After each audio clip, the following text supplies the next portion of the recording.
לא שוכחים את המשימות שלנו. اسرائیل نے کبھی جوہری صلاحیت رکھنے کی تصدیق نہیں کی، اور مبصرین کا کہنا ہے کہ اگرچہ ایران کے پاس ابھی تک جوہری ہتھیار موجود نہیں، اس کے پاس جوہری ہتھیار بنانے کی صلاحیت اور وسائل موجود ہیں۔ اب جب یہ ممالک خطے میں ایک دوسرے کے خلاف عسکری کارروائیوں میں مصروف ہیں، اسرائیل نے خبردار کیا ہے کہ 1 اکتوبر کے ایران کے سینکڑوں میزائلوں سے حملے کا جواب ہلاکت خیز، عین نشانے پر اور حیران کن ہوگا۔ ایران نے ایسے کسی بھی حملے کا جواب دینے کے عزم کا اظہار کیا ہے۔ This open conflict اس وسیع کشیدگی سے اسرائیل کی سلامتی کے لیے سب سے بڑا چیلنج ابھرا ہے، جو ایران کے ساتھ اس کا مسلسل محاسمانہ تعلق ہے، اور ایران کی جانب سے اسرائیل سرحد کے قریب مزاحمت کا محور مانے جانے والے گروہوں کی مسلسل پشت پناہی ہے۔ Israel's border. یہ اصطلاح مزاحمت کے محور ایران کی پشت پناہی والے عسکری گروہوں کے لیے استعمال کی جاتی ہے، جنہوں نے تاریخی طور پر اسرائیل کی تباہی کا عزم کر رکھا ہے۔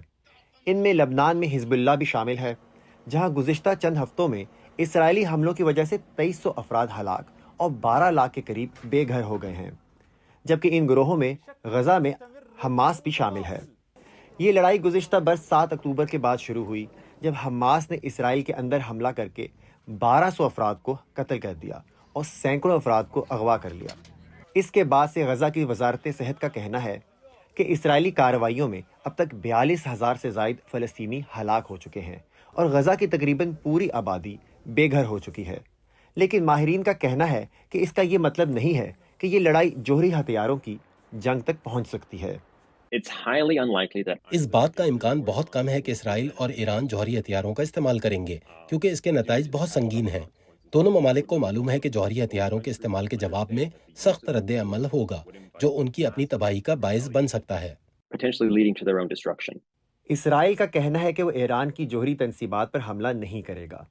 یہ اعلان اس کی جانب سے تجزیہ کاروں اور سیاستدانوں کی جانب سے خدشات کے بعد کیا گیا کہ اسرائیل کیا اقدامات اٹھا سکتا ہے۔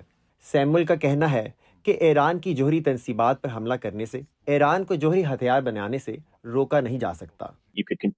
ایران کی جوہری تنصیبات پر بمباری کرتے رہیں، لیکن بات یہ ہے کہ یہ تنصیبات مختلف مقامات پر نظر آتی رہیں گی، اور یہ بھی ہو سکتا ہے کہ وہ زیر زمین چلی جائیں۔ اس ویڈیو کے بارے میں خیال کیا جاتا ہے کہ یہ اصفہان میں ایران کی جوہری تنصیبات کی ہے۔ اس پر حملے کے نتیجے میں تابکاری مادہ شہری علاقوں میں پھیل سکتا ہے، اور اس وجہ سے ایران کو جوہری ہتھیار بنانے کا جواز مل سکتا ہے، اگرچہ ایران نے ماضی میں کہا ہے کہ وہ جوہری ہتھیار بنانا نہیں چاہتا۔ Israel's actions اسرائیل کے اقدامات اور سفارتی سطح پر ایران کو اپنے جوہری پروگرام ختم کرنے کے لیے ناکامی مراد کی وجہ سے ایران اپنا جوہری پروگرام ہتھیار بنانے کے لیے استعمال کر سکتا ہے، اور اگر ایسا ہوا تو یہ خطے کے لیے بہت تباہ کن ہوگا۔ disastrous for the broader region. اس بارے میں کافی چہم و گوئیاں ہیں کہ ایران کو جوہری ہتھیار بنانے کے لیے کتنا وقت درکار ہے۔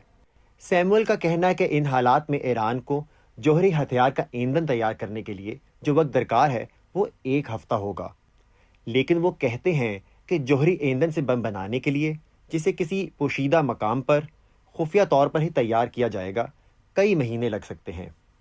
حیدر مردوح کے ساتھ ملک عمید، وائس آف امریکہ۔